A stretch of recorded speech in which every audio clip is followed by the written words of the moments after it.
Alright, this is my 4-stroke bike build. It's kind of rigged right now until I get the right parts, but I did all the motor mounts by hand. Still not right.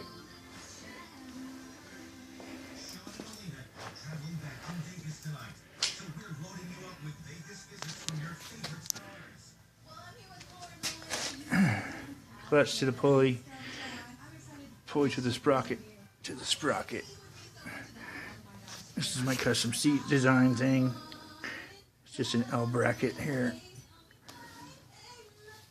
And it sits right down inside there. Baseball bat exhaust. 24-inch back rim and a 29-inch front rim. Forks off a West Coast chopper bike. And the gooseneck's also off that same bike.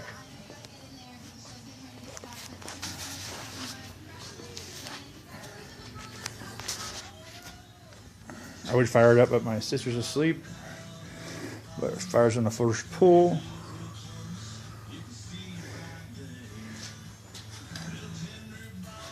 It looks okay. Or does it? See what, it goes about 50 miles an hour. Later.